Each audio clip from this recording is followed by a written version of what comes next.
buongiorno da Ilaria e Adriana alla regia. Buongiorno a tutti. Oggi siamo ad Alghero, parco di Porto Conte, per l'8ª puntata di Sardegna Sacra on the Road e sono in compagnia di Doris e Matteo della cooperativa Il Quinto Elemento. Buongiorno a tutti. Buongiorno. Bene, Doris e Matteo con la loro cooperativa stanno portando avanti un progetto molto interessante di cui parleremo nel corso della puntata.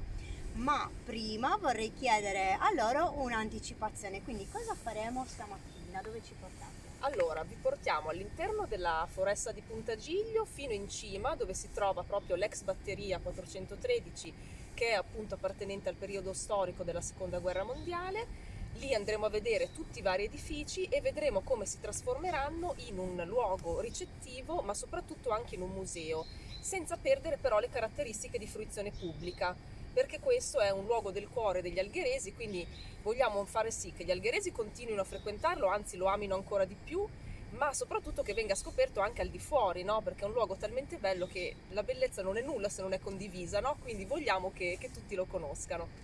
Grazie.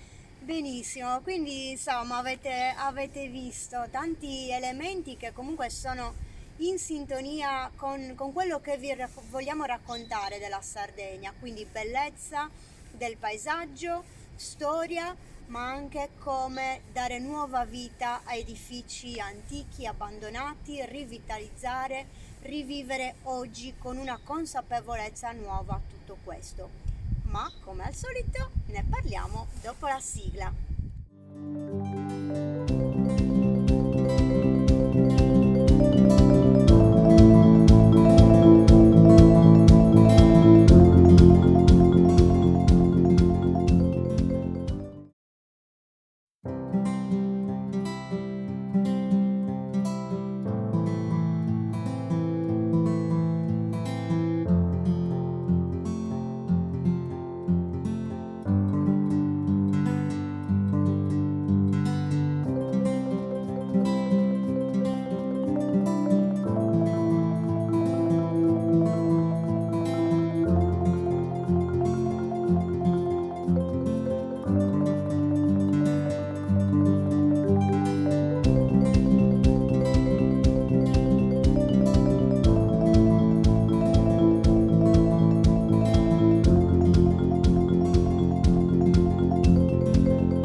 Eccoci, siamo arrivati ad uno degli edifici dell'ex caserma.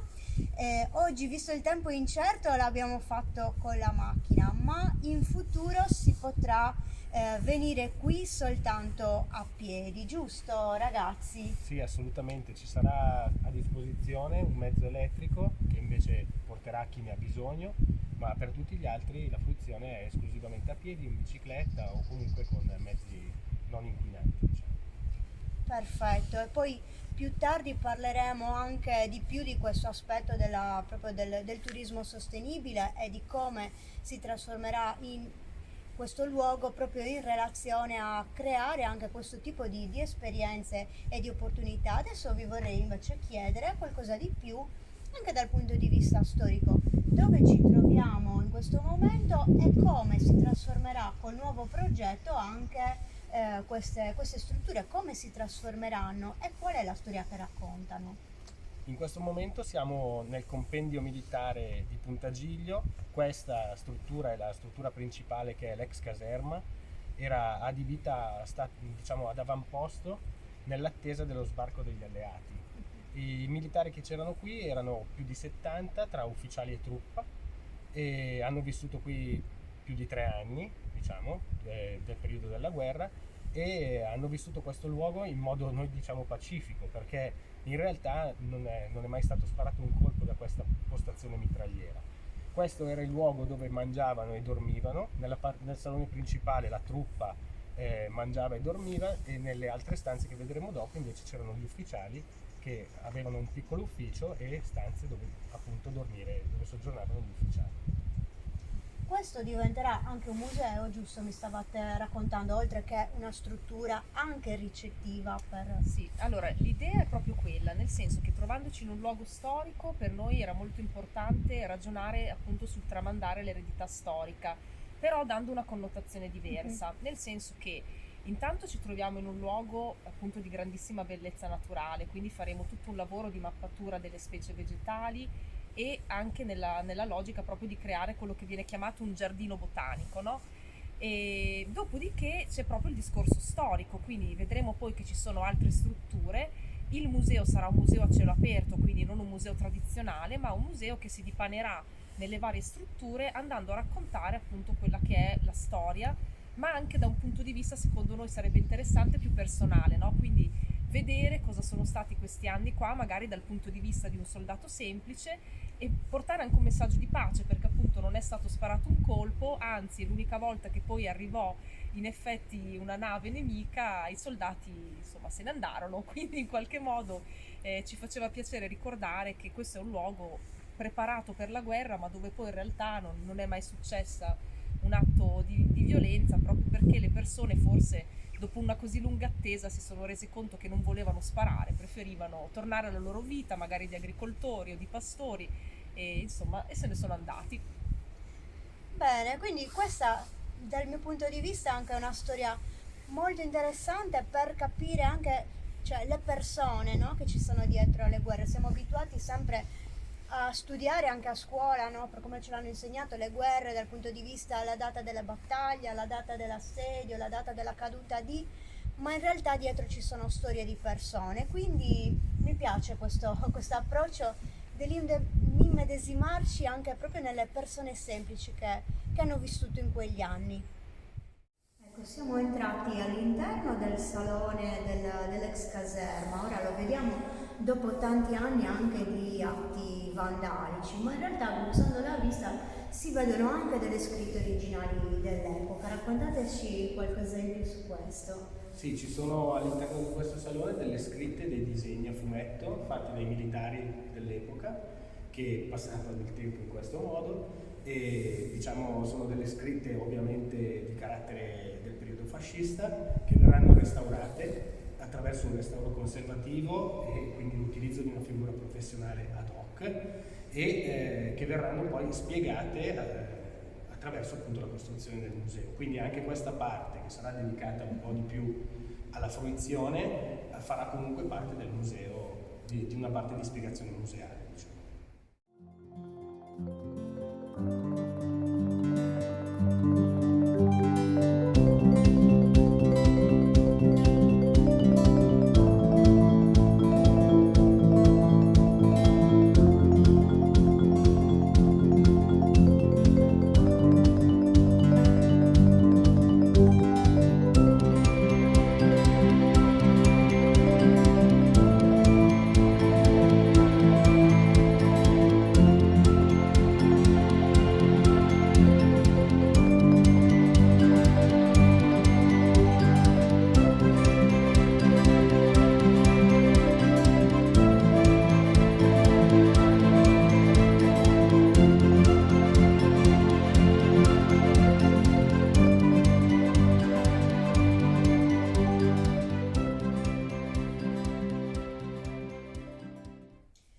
Facendo un giro all'interno, e questa mi diceva nell'area dove stavano gli ufficiali.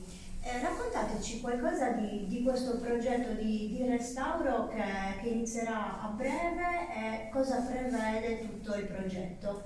Allora, per quanto riguarda proprio la caserma, qui avremo nell'area proprio degli ufficiali le stanze Quindi tendenzialmente non andremo a cambiare più di tanto la planimetria dell'edificio, proprio nell'ottica di mantenerlo nella sua identità, e le stanze saranno appunto ricavate dalle stanze degli ufficiali, più verrà fatta una stanza nell'altra area in fondo dove c'era un ufficio e un garage, diciamo.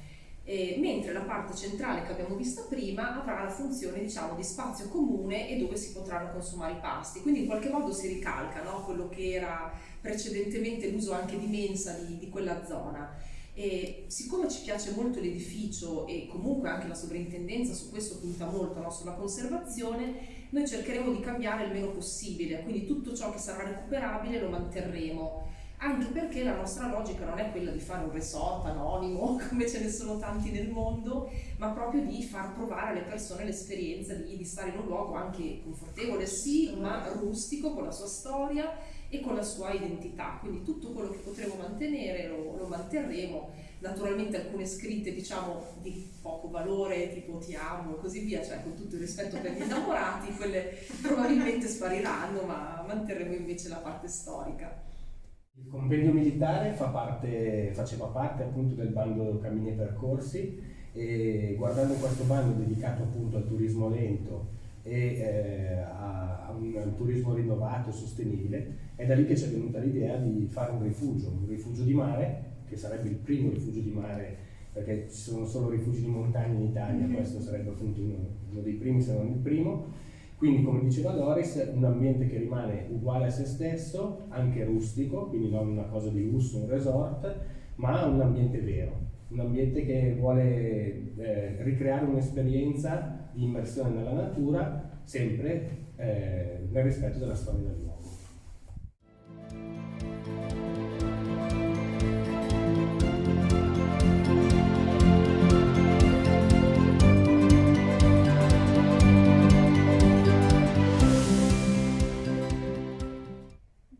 Doris e Matteo ci stavano raccontando del progetto, ma a questo punto io vorrei chiedergli come sono arrivati a concepire anche questo progetto di vita. Voi non siete stati quindi anche a immaginare di venire qui a creare tutto questo, da cosa è nato?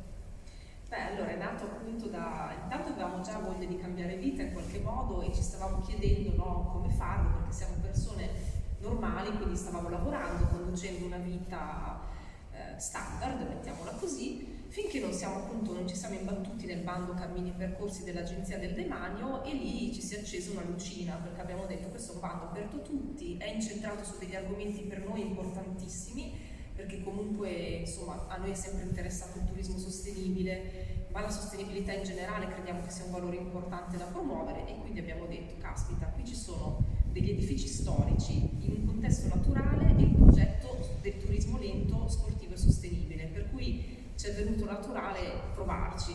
Poi in tutta onestà non pensavamo di vincere, però nel momento in cui è successo allora abbiamo sentito una grandissima forza, una grandissima energia, abbiamo detto ok, questa è davvero la cosa che ci cambia la vita, e siamo partiti senza indugio, lasciandoci alle spalle un po' tutto quello che era stato fino a quel momento e venendo qua, quindi trovandoci fin da subito immersi nella realtà sarda e algherese, di cui ormai siamo cittadini da 1 anno e mezzo, quindi siamo proprio completamente emigrati verso la Sardegna.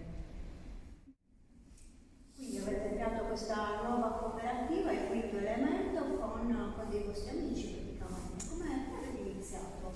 Raccontaci questo primo anno e mezzo. Ma allora, in realtà più di 1 anno e mezzo, nel senso che il bando è uscito nel 2017, noi abbiamo saputo di aver vinto nel 2018, nel frattempo proprio per partecipare abbiamo dovuto costituire questa cooperativa, la necessità era che fosse sotto i 40 anni la media dei componenti, quindi con i nostri amici siamo riusciti a farlo.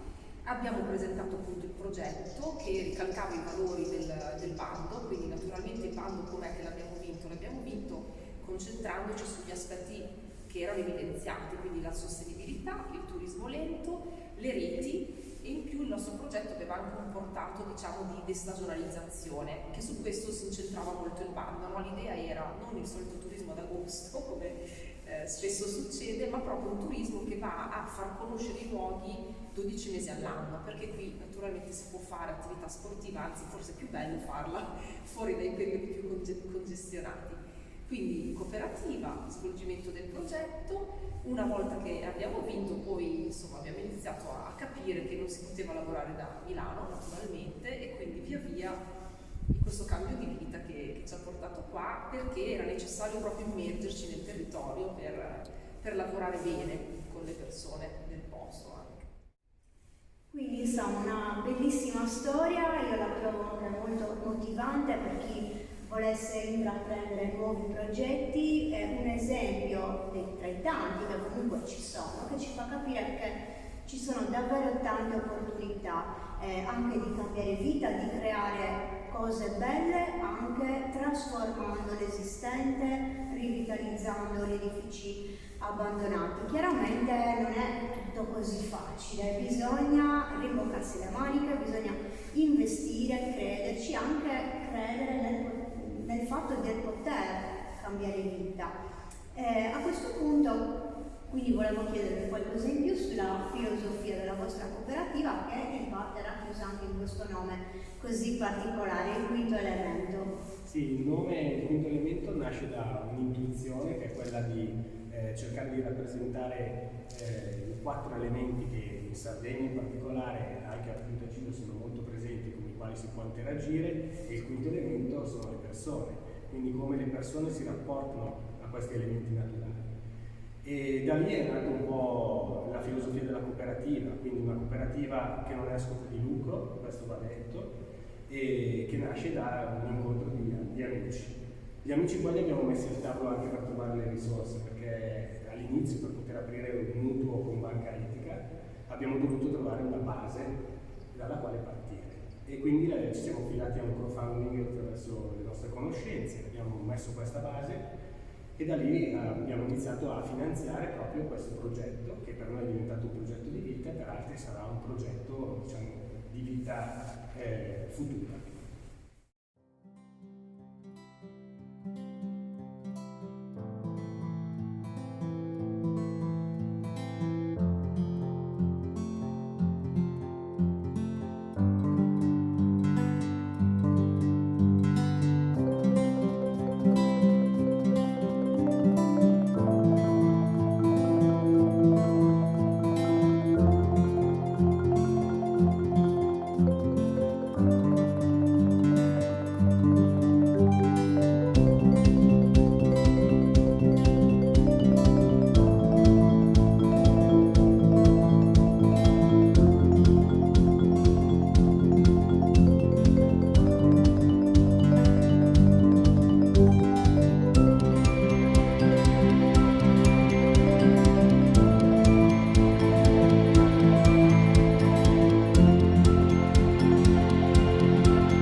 Ecco, stiamo facendo un giro un po' in tutto il compendio e siamo arrivati alla Torre dell'Iri, giusto? Sì, questa è la Torre dell'Iri che dà il nome al compendio, perché in algherese l'Iri è il Giglio, quindi è la Torre del Giglio, e ha una storia molto importante perché è una torre del XVI secolo che poi è stata ripresa e rifunzionalizzata già dai militari all'epoca. Questa torre rimarrà un punto di avvistamento della natura, quindi si verrà per fare bird watching, per osservare appunto gli uccelli, gli animali, la natura, il mare, perché da qui c'è un panorama stupendo. Bellissimo, raccontaci anche quali altre attività si potranno fare, si potranno svolgere qua. La nostra idea è quella di coinvolgere delle guide locali che nella stagione invernale ovviamente non faranno attività legate al mare, ma quindi trekking, biking, tutte attività legate al movimento lento nella natura, più diciamo nell'entroterra. mentre durante l'estate ci saranno attività più legate al mare, quindi il kayak, la vela e il kitesurf, questo sempre tramite guide ed esperti del loco.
Ecco, stiamo visitando tutte le strutture, adesso siamo arrivati all'ingresso di un bunker che è conservato benissimo. Adesso proviamo a scendere. Matteo, vai avanti tu però.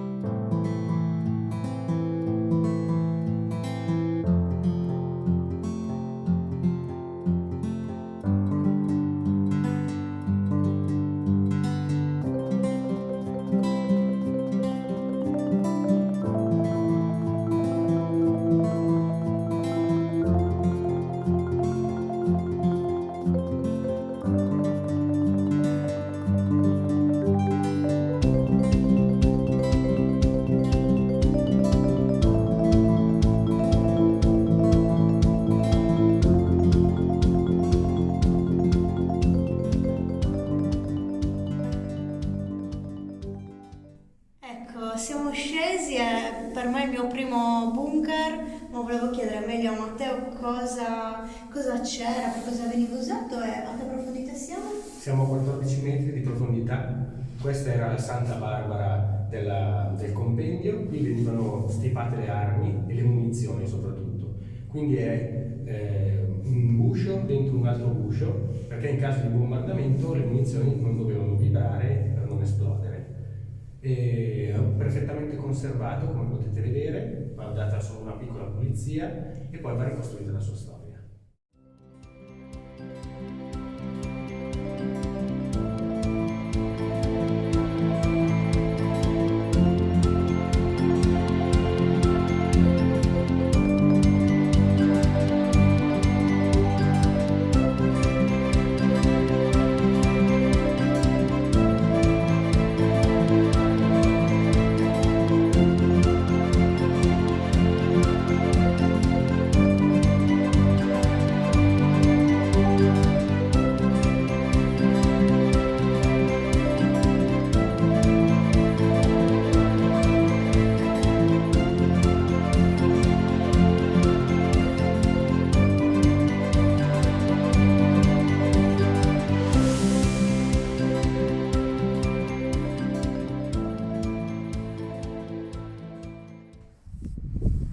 Bene, stiamo vedendo che oltre ad esserci un paesaggio meraviglioso ci sono anche tante cose particolari proprio dal punto di vista storico da vedere e volevo chiedere a questo punto a Doris quando inizieranno i lavori, fra poco mi dicevi, giusto? Sì, stiamo facendo appunto gli ultimi dettagli perché comunque questo è un progetto che di per sé non è complicato, nel senso che come avete visto sono edifici comunque fatti in materiali solidi, pietra, cemento, calcestruzzo e anche strutture semplici, no? Quindi non sono strutture di molti piani o comunque con delle caratteristiche difficili dal punto di vista architettonico, sono però edifici storici.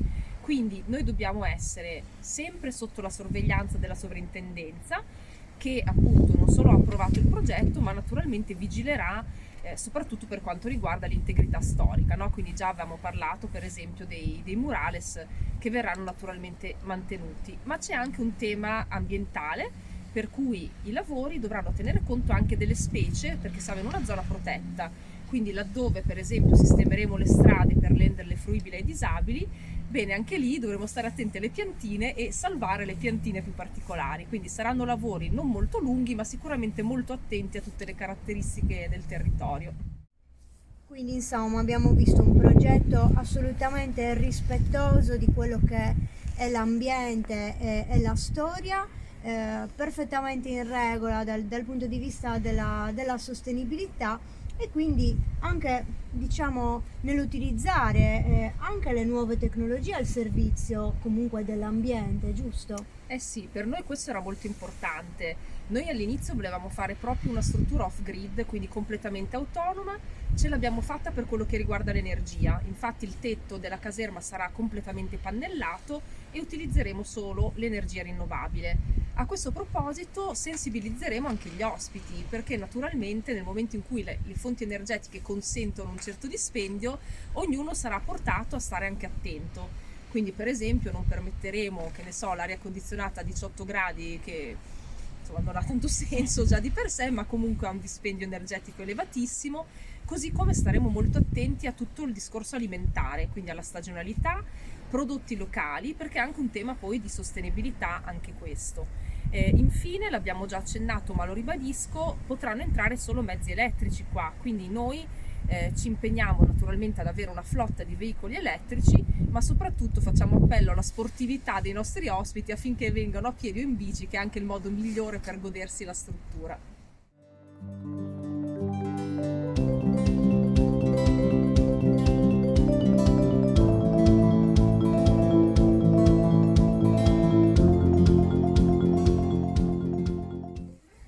Abbiamo appena visto anche la postazione del cannone, ma ce n'erano diverse qua, vero? Sì, ce ne sono 4, tutte con la loro parte dove venivano, queste nicchie dove venivano appoggiati i proiettili pronti all'uso.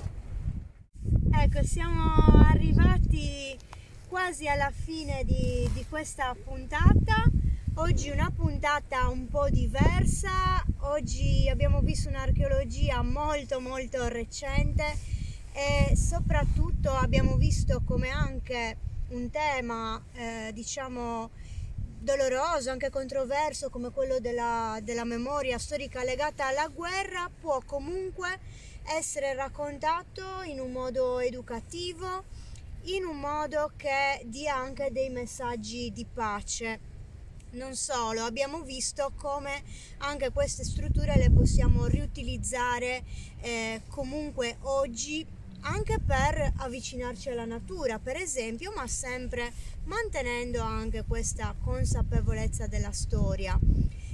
Quindi, che dire, io faccio tanti auguri insomma ai ragazzi del quinto elemento, perché mi sembra un progetto veramente molto bello e quindi insomma sono anche curiosa di tornare quando i lavori saranno finiti e speriamo insomma che possiate aprire al più presto. Sì, l'idea è aprire comunque quest'estate, quindi incrociando le dita naturalmente per la situazione. Noi vi aspetteremo quando vorrete, sarete sempre le benvenute naturalmente, e come voi saranno i benvenuti tutti quelli che amano la natura, lo sport, la vita all'aria aperta e naturalmente insomma che rispettano questo territorio così bello. Quindi grazie ancora.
Quindi arrivati alla fine anche di questa puntata, noi vi ringraziamo per averci seguito e come sempre vi invitiamo a lasciare un commento, a farci sapere se la puntata vi è piaciuta, quali sono state le vostre riflessioni anche in base a quello che vi abbiamo raccontato, sia del passato che del futuro di questo luogo speciale. Speriamo che possiate venire a visitarlo presto di persona.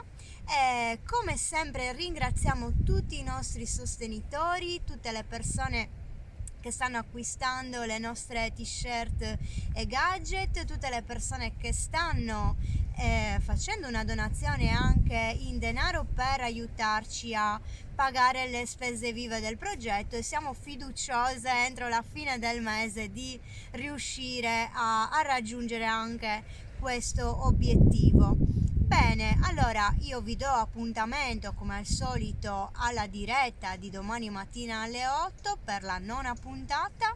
Non vi dico, ovviamente, ormai lo sapete, non ve lo dico neanche se mi scrivete su WhatsApp, non vi dirò dove siamo, quindi seguiteci domani e vi salutiamo. Ciao!